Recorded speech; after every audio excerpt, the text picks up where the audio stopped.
everybody, it's Bernie here from Stamp and Eat, and welcome back to another Friday card making session with me.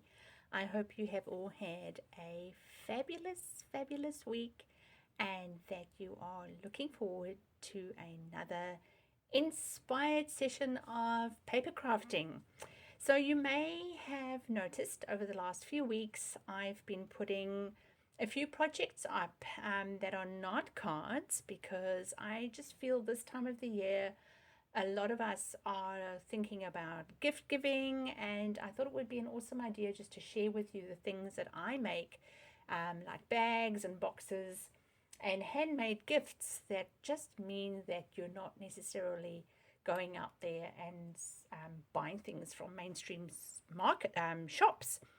But today I want to do something a little bit different. I do want to use a card template, but I want to recreate this beautiful easel card, but it actually has a calendar on it, and you can fit a bit of post-it notes, and it's designed also to pop a pen in. Look at that. Now, this design was given to me as a gift by my lovely friend Cheryl. She is also a demonstrator, and I have it sitting next to my desk. And as you can see, I have it circled when all my crafting events are on for the month. So it's a really good visual for a reminder. And I get it. I know we all mostly use digital calendars, so do I. But there is something about having a old-fashioned calendar nearby that is just different, and it's like reading books on Kindles and like reading an old-fashioned book, and I still love having an old-fashioned calendar, so maybe you do too. So I'm going to share with you, I figured out how to make it and how to replicate it. So my first go looked like this, and I just used some scrap papers that I had available, but we're going to do it a little bit differently today, and I hope that you like the end result. So let's pop that to the side and let's get started. So there's a bit of cutting that's involved, so you're going to need, and it's not a hard project, but it is going to take a little bit longer than my normal quick videos. So you're going to need a basic white thick cardstock or color of your choice card base, and you will need to cut this at 4.5 inches wide by 11, scoring it at 5.5. So that's the first step to this project. So set that aside, and then to make this base you're going to need a piece of basic white or same color cut at 4 by 4 inches, and you need to score it at 1/2 inch, 3.5 inches, and at 2. So 4 inches by 4 inches scored at 1/2 inch on each side and at 2. And so I'm just going to burnish these fold lines, and this is going to make, so this one's going to come in like that. And so this is just going to create, actually, the other way around, sorry. So this is going to just create the card base that your card is going to stand on. So we can put that together. So it's going to glue like that and like that. So let's do that now, and I'm going to use my Stampin' Up! Seal Plus for this. You can also use your tear and tape, but I wouldn't suggest that. I wouldn't use normal glue for that. Let's just make sure I've got this the right way. So yep, so that's going up like this. You just want to eyeball it. It's a little bit shorter than the card, and that's okay. And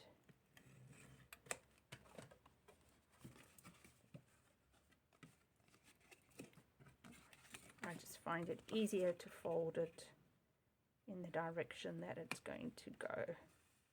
So line that up.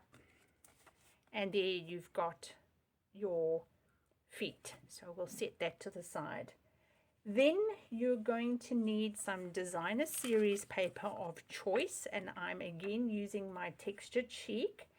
For the front of the card, to go on the card front, you're going to need, well, you can cut this down as much as you want, but for this I cut it down to 5 1/4 by 4 1/4. And as you can see on my first attempt, it was a lot narrower, and I actually don't like it that narrow, so I prefer a 1/4 inch on this. So you're just cutting off a 1/4 inch, or you can go down to 1/8 of an inch. It's a personal preference, but you're going to glue that on to your card, what's going to become your card front. Isn't this beautiful paper? Okay, so that's the front. Now, to create this little box, you're going to need a piece of white cardstock cut at 4 1/2 inches by 5 1/2. You're going to need to score it at 2 1/2 and 3 inches on the long side, and 1/2 inch, and then at 4 inches on the short side. Okay, and this is going to create that little box, and believe me, it took a few measurements for me to get this 100% right. So these are the measurements. So we're just going to burnish these on all the sides, and then we're going to pretty much cut a little box out of this. So I'm just going to cut like that, and that's, so I'm just cutting these flaps. I'm not going to remove them like I do with boxes, because what we're doing is that's going to come in like this, and it's going to come over like that. So you want that first flap, this little flap is going to come in, and then we're going to glue that, and that seam will be at the back. So the first thing we need to do is put some adhesive on those two little flaps.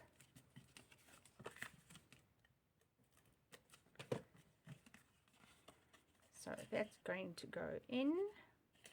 Let's just check. There's a side. No, it is that way. You'll feel when you're putting it together, there's a side that naturally feels like it goes that way better, which I think I've now just, yeah, that's all good. And now we're going to we're going to now glue that down, and just tuck in any glue that you might have excess of. So there.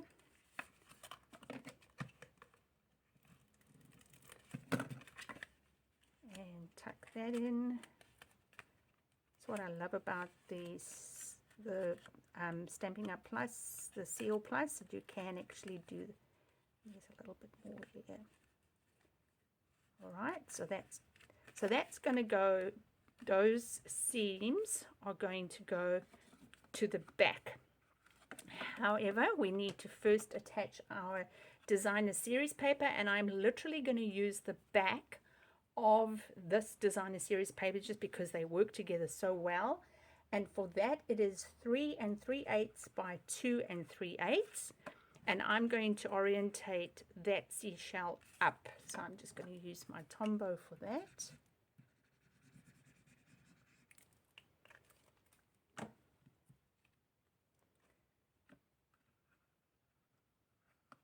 There we go.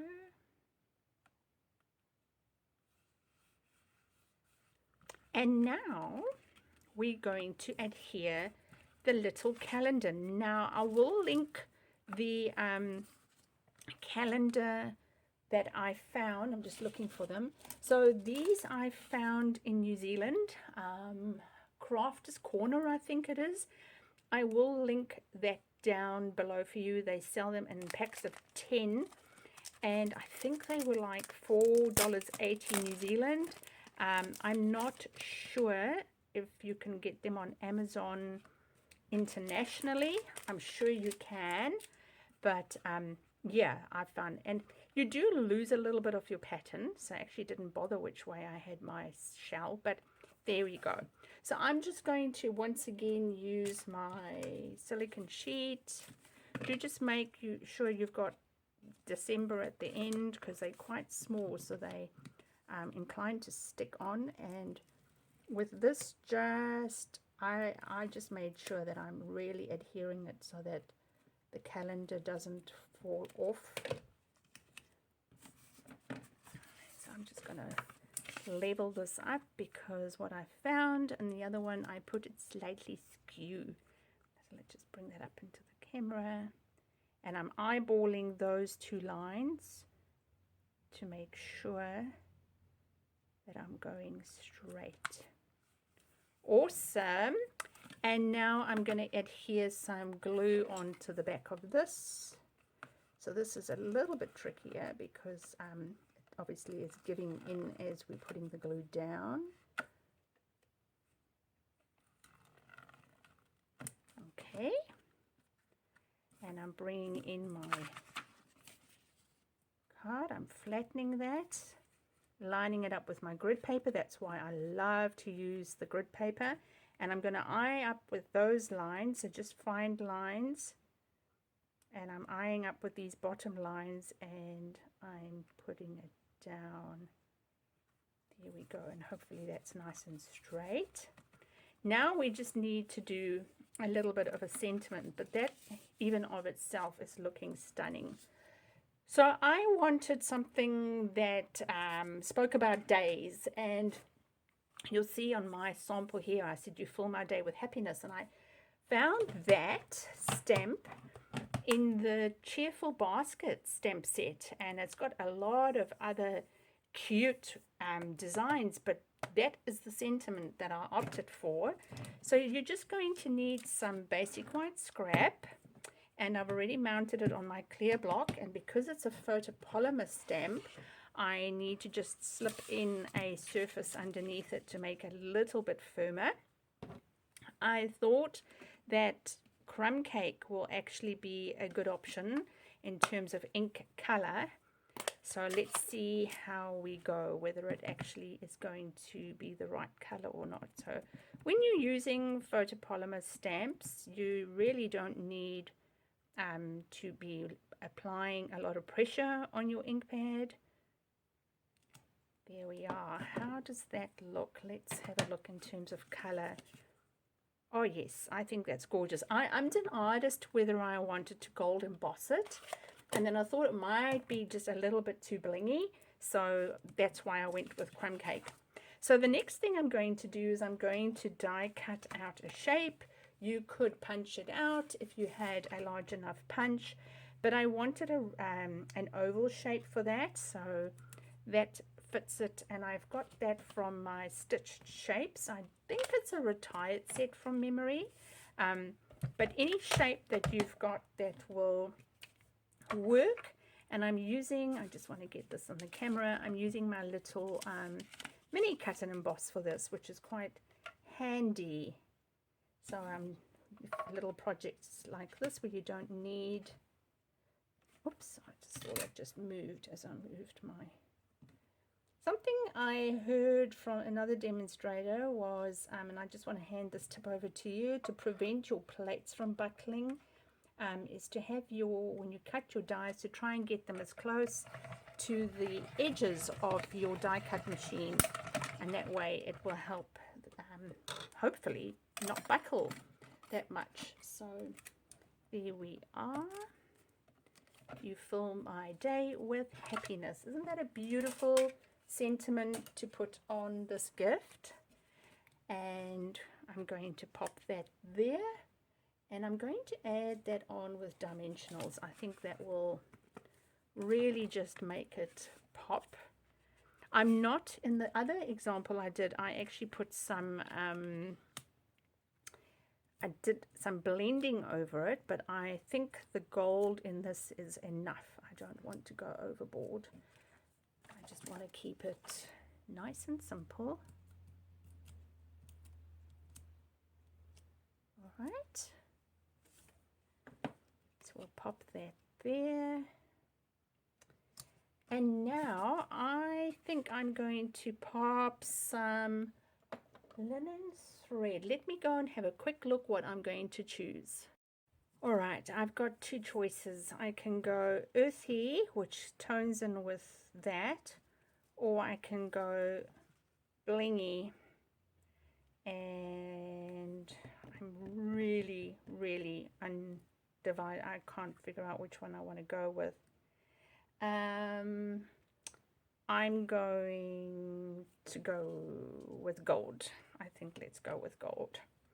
Okay, so I'm just going to go one, just move that to the side, so I'm holding it in there, 1, 2, 1, 2. I hope this is going to work. I haven't done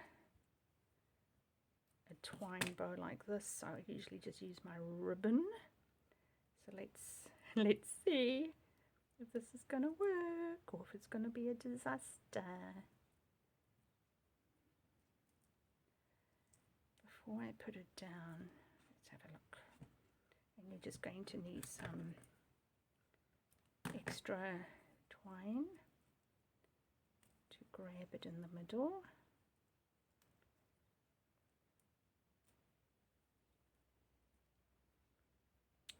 Oh, I think it might work.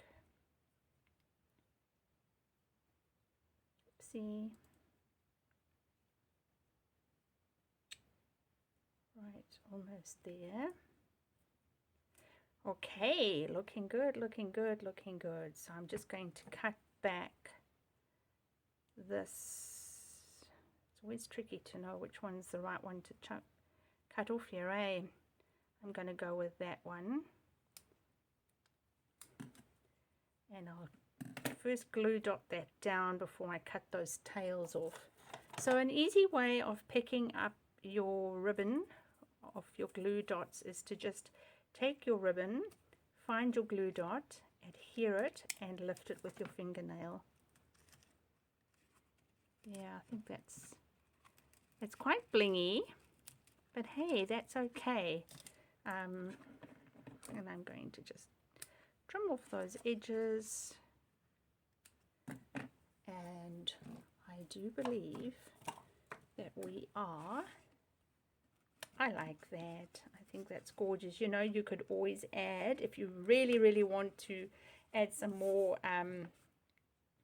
bling, you could always add some embellishments there, but I'm actually going to keep it exactly as it is here. So how beautiful does that look? So I thought that was a pretty good copy of the original that my gorgeous friend Cheryl gifted me with. I adore this paper. I'm denied as to what paper to make, but I absolutely adore this paper. So I hope you have found that a fun project to make. So there's the original, there's the first one that I made. Oh, there we go. I put some bling on that one. So I do think it will look beautiful if you add some embellishments there as well. But look at that. I think it definitely makes a difference having the wider paper across so that it balances your box as opposed to my first prototype. But I wanted to show you my first prototype because I think it's important that you see that even as demonstrators, we also have to play around. But I'll pop all the measurements down below. Drop down on the little see more box, and all the measurements for this stunning project will be there. So that's how it sits, like that, and that's how it looks. So I hope that's inspired you to go and give that a go. And I'll pop the link as well for these little calendars, and I'll actually see if I can find them on Amazon.com for those that are watching this overseas. So thank you so much, and thank you once again for everybody that's been subscribing to my channel. It is amazing. It's just growing so quickly, so I really appreciate every single one of you. It really makes me excited and inspires me to come up with ideas to share with you. So thank you so much for crafting with me. Have a wonderful, wonderful weekend. And remember, until we meet again, stamp, eat, sleep, repeat.